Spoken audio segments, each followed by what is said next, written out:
नाज़रीन, पाकिस्तान तालिबान के साथ मुज़ाकरात में बड़ी कामयाबी हासिल कर चुका है और वो बड़ी कामयाबी क्या है वो मैं आपको बताऊंगा। और फिर ये कि पाकिस्तान ने अफ़गान तालिबान हो या टीटीपी दोनों को घेरे में कर लिया है, उनका घेराव कर लिया है और दहशतगर्दी का चैप्टर अब क्लोज़ है। यानी कि टीटीपी का जिन जो है वो बोतल में बंद करके उसको आग लगा दी जाएगी, ये तय हो गया। ये फाइनल है, इसकी प्लानिंग है। ये सिर्फ और सिर्फ पाकिस्तान ने अपने तय फाइनल नहीं किया बल्कि इसमें पूरी दुनिया को ऑन बोर्ड लिया है। वो कैसे लिया है, आखिर ये कामयाबी को मीडिया क्यों नहीं दिखा रहा, ये सारी बातें। और फिर ये कि इसमें भारत को कितनी कहाँ सुबकी उठाना पड़ रही है और भारत के पीछे लगे हुए जो अनासर हैं उनके साथ क्या चल रहा है, उनके हालात क्या हैं, इन सारी तफसीलात के साथ मियां ताहिर। तो सबसे पहले तो मैं आपको बताऊं, जो 4 रोज़ से मुज़ाकरात इस्तांबुल में चल रहे हैं, इन मुज़ाकरात को इस्तांबुल में ले जाना भी पाकिस्तान की पहली कामयाबी थी, क्योंकि कतर में बैठ के शायद पाकिस्तान अपने मकासद को उस तरह से आगे ना बढ़ा पाता जिस तरह से वो इस्तांबुल में अपने मामलात को आगे बढ़ा पाया है। और फिर ये कि इन मुज़ाकरात में भारत का जो बैकग्राउंड पे चेहरा है वो भी पूरी दुनिया के और ख़ास तौर पे जो इस वक्त सालस है उनके सामने खुल के आ गया है। वो ऐसे आया है कि ये मुज़ाकरात जब इसका राउंड होता रहा तो इसमें कंधार की तरफ से जाने वाली कॉल जो है वो इन मुज़ाकरात को डिसरप्ट करती रही और कंधार का जो राब्ता था वो इस्टेब्लिश हुआ है क्योंकि वहाँ बैठे हुए इंटेलिजेंस के लोग हैं और तुर्की की इंटेलिजेंस के चीफ भी वहाँ बैठा हुआ है। तो उन सबको पता था कि ये कौन कहाँ से कॉल हो रही है और किसका राब्ता हो रहा है, जिसके बाद ये मसाइल बन रहे हैं। तो बड़ा उसमें सीधी सी बात सामने आई, वो ये कि इंडिया से राब्ता होता था कंधार और कंधार से फिर मैसेज जाता था इस्तांबुल और वहाँ पे वो किसी ना किसी मामले में कोई ना कोई नाजायज़ और फजूल किस्म का मुतालबा सामने रख के उन मुज़ाकरात को वो डिसरप्ट करते थे, ख़राब करते थे। लेकिन इसमें जो पाकिस्तान ने जो निकाला है वो क्या है वो मैं आपको अभी बता रहा हूँ। लेकिन सबसे पहले मैं ये बताऊँ कि ये जो बात आ रही है सामने कि कतर जो है वो सपोर्ट कर रहा है तालिबान को, टीटीए को, तो ये बात किसी हद तक ठीक है, मैं इसकी तस्दीक करता हूँ। लेकिन इसका मतलब क्या है, मैं अब आपको इसका मतलब समझाता हूँ। जो लोग इतनी सी बात पे खुश होने की कोशिश कर रहे हैं उनकी उम्मीदों पे औस पड़ जाएगी जब मैं आपसे ये बात आपको बता रहा हूँ कि ये जो कतर है ये आपको पता है कि ये किसका फ्रंट है, किसका फ्रंट मैन कह ले, वो किसका, वो अमेरिका का है। तो अगर कतर कोई उसमें अपना एजेंडा लेके आ रहा है तो दरअसल वो अमेरिका का एजेंडा है। 1 मिनट के लिए हम यहाँ ठहर के ये तसव्वुर कर लेते हैं कि यहाँ इन मुज़ाकरात में अमेरिका अपना कोई रोल ढूंढ रहा है तो ठीक है। वो तो ट्रंप भी कह चुका है कि मैं ये पाकिस्तान और जो अफ़गानिस्तान के दरमियान जो एक कन्फ्लिक्ट है इसको ख़त्म कराने जा रहा हूँ। अगर कल को अमेरिका का रोल इसमें आ जाता है तो माइनस कौन होगा? क्या मोदी और भारत उसमें रहेंगे? पहले नंबर पे तो वो माइनस, और दूसरे नंबर पे अमेरिका जो है वो पाकिस्तान के साथ ज़्यादा करीब है या उसको अफ़गानिस्तान ज़्यादा अजीज़ है? उसने अफ़गानिस्तान से क्या निकालना है? पाकिस्तान के साथ तो उसके बहुत से इन दिनों मामलात हैं।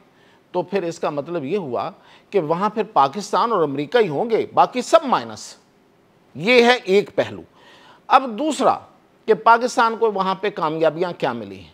एक तो मैं आपको बताऊँ कि इन मुज़ाकरात में सिर्फ पाकिस्तान फ्रीक नहीं है, इस साइड से हमारे साथ इस वक्त तुर्की भी फ्रीक है। तुर्की इसलिए फ्रीक है कि तुर्की एट ए टाइम इस दहशतगर्दी का मुतासर रहा भी है, मुतासर है भी, मुतासरा फ्रीक भी है। और फिर ये कि वो कुछ जगहों पे जहादी तंजीमों के साथ जुड़ा भी हुआ है। तो इसलिए उसको एक तो इस पूरी साइंस का बड़ी अच्छी तरह पता है, ये जो दहशतगर्दी की टेरर साइंस है, ये जो टेरर नेटवर्क है, उसको बहुत अच्छी तरह से पता है। पाकिस्तान ने ये साबित करने में कामयाब हो गया कि अफ़गानिस्तान जो है वो पूरी दुनिया का टेरर हब है। ये है पाकिस्तान की सबसे बड़ी कामयाबी। इस्तांबुल में मुज़ाकरात ले जाके पूरी दुनिया को उसमें शरीक करके और ये जो तालिबान है उनको बार बार एक्सपोज करके क्योंकि पाकिस्तान का तो कोई छुपा हुआ हिडन कोई एजेंडा है ही नहीं है। वो तो सीधी सी बात करता है कि भाई आप उस दहशतगर्दी को रोकें। किस दहशतगर्दी को? जो आपके मुल्क से हो रही है। हम ये नहीं कहते कि हमारे मुल्क में जो लोग हैं वो दहशतगर्दी कर रहे हैं तो आप उनको रोकें। हम आपकी मदद इसलिए तो नहीं मांग रहे, हम तो कह रहे हैं कि आपके मुल्क से दहशतगर्दी हो रही है, यानी कि अफगानिस्तान से हो रही है। एक दहशतगर्द जो है टीटीपी का, उसके साथ 10 बंदे अफगानिस्तान के हैं। और ये बात जो है ये फैक्ट्स के साथ पाकिस्तान ने तो वहाँ डोजियर दिया है। डोजियर क्या होता है? यानी कि इंटेलिजेंस रिपोर्ट्स दी हैं जिससे साबित होता है, और वो रिपोर्ट्स जो बहुत से सबूतों के साथ हैं कि ये हैं आपके लोग अफ़गान जो इनके साथ मिले हुए हैं और पाकिस्तान में दहशतगर्दी करते हैं। और फिर ये कि उनके एक वज़ीर ने जो अभी बयान दिया हमारे अपनी तरफ से हमारी बराबरी करने के लिए, ये दरअसल ये बराबरी का मामला आया कहाँ से? ये इंडिया ने उनके जहन में डाला है कि आप इनके साथ बराबरी के साथ बात करें। उसने कहा कि अब अगर पाकिस्तान की तरफ से कोई रिटेलिएशन होती है या कोई स्ट्राइक होती है तो हम इस्लामाबाद पे हमला करेंगे। पूरी दुनिया को पता है कि इस्लामाबाद पे हमला करने की कोई सलाहियत तालिबान के पास, अफ़गान तालिबान के पास नहीं है। तो फिर वो कैसे हमला करेंगे? यानी कि वो दहशतगर्दी का हमला करेंगे, यानी कि वो अपने असल हथियार को इस्तेमाल करेंगे। ये है, इससे एक्सपोज हुआ है ये जो अफ़गानिस्तान, और अफ़गानिस्तान तो मैं नहीं कहूँगा, अफ़गानिस्तान के तालिबान, जो मैं अक्सर कहता हूँ कि वो मुट्ठी भर हैं। मैक्सिमम कितने होंगे? 12,000, 15,000, 16,000, इससे ज़्यादा नहीं है। तो ये लोग हैं जिन्होंने उस पूरे मुल्क को बदनाम करके रखा हुआ है। और अजीबोगरीब उस मुल्क के बारे में जो दावे, और वो अब वहाँ के लोग उठ के उनकी तरदीद कर रहे हैं। वहाँ के जो लोग हैं वो कहते हैं कि भाई हम ऐसे नहीं हैं, हम दुनिया में रहने वाले हैं, हम दुनिया की महज़ब लोग हैं, हमारी तहजीब बहुत पुरानी है। ये जो जंगली कुछ लोग लड़ाके ये आ गए हैं, और ये लड़ाके ही नहीं हैं, ये बत्ताखोर भी हैं। अब पाकिस्तान से पैसे मांगते हैं, अमेरिका से पैसे मांगते हैं। इन मुज़ाकरात में इनकी जो सबसे बड़ी शर्त रही, जिसको इन्होंने ट्रंप कार्ड के तौर पे इस्तेमाल किया, वैसे ट्रंप से भी है लेकिन अदरवाइज़ ये मुहावरतन ट्रंप कार्ड के तौर पे इस्तेमाल किया, यानी कि तुर्ब के पता, वो था कि अमेरिका हमें गारंटी दे, पाकिस्तान की गारंटी अमेरिका दे। अब देखें, ये वो तालिबान है जो कहते हैं कि हमने तो अमेरिका को निकाला, हमने तो उसको भगा दिया, हमने तो काफरों को यहाँ से शिकस्त दे दी। अब वो खुद अमेरिका की गारंटी मांग रहे हैं। दरअसल उनकी ख्वाहिश है कि अमेरिका यहाँ आ जाए, लेकिन मैं आपको बता दूं, अगर अमेरिका यहाँ आ गया तो उनके हाथ कुछ नहीं आने वाला, इनके हाथ से फिर सब कुछ जाता रहेगा। वैसे भी ये, अब मैं आपको आखिर पे इसको कंक्लूड करते हुए बताऊं कि ये चैप्टर अब क्लोज है।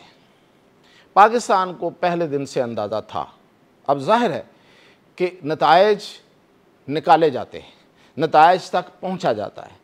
अंदाज़ों पे आप चल के अपनी चीज़ों को लोगों के सामने खुल के नहीं ला सकते।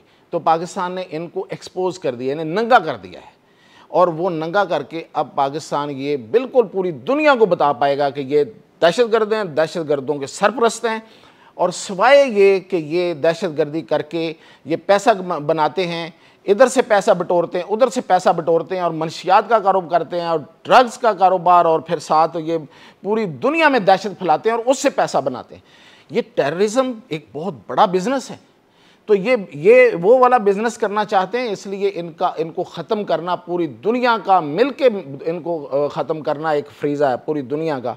तो इस फ्रीज़े में जब पाकिस्तान उनको लीड करके उनको ख़त्म करेगा, और करेगा, अब इसका एक ही अंजाम है, ये तय हो गया। पाकिस्तान ने इनको बड़े तरीके से घेरा, एक तो इस्तांबुल ले गया, और साथ ही एक वज़ीर जो है इनका वज़ीर दाखिला, वो ईरान में बैठा हुआ है, हमारे वज़ीर दाखिला मोहसिन नकवी साहब भी वहाँ पहुँचे हैं, और उन्होंने उधर भी उसको एंगेज कर लिया, और ईरान ने वहाँ पे ऑफ़र कर दिया है कि हम इसमें सालिस बनने को तैयार हैं।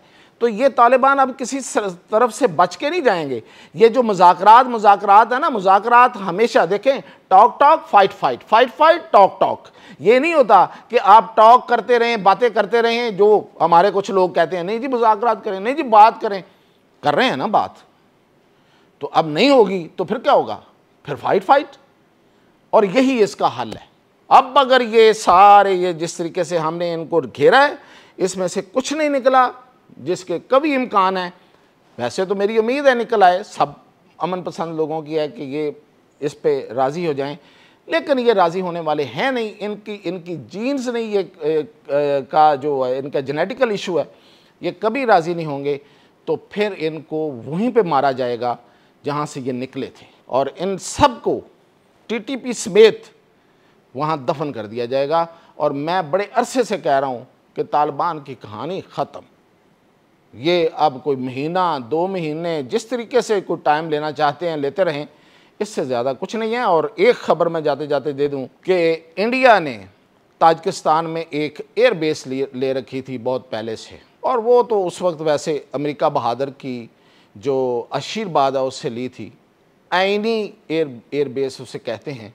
ताजिकिस्तान ने उसे कहा है निकल यहाँ से, और वो अब सब कुछ लपेट के निकल गया है। और वो जो एयर बेस है वो भी उसके हाथ से जाती रही है, जिसकी बिना पे वो अपने आप को इस इलाके का चौधरी या एक रीजनल फोर्स पावर साबित करने की कोशिश कर रहा था, वो भी उसके हाथ से गई। और ये अफ़गानिस्तान जो है ये अब महीनों की दिनों की बात है, ये भी उसके हाथ से जाएगा और फिर उसको पाकिस्तान पूरा सबक सिखाएगा।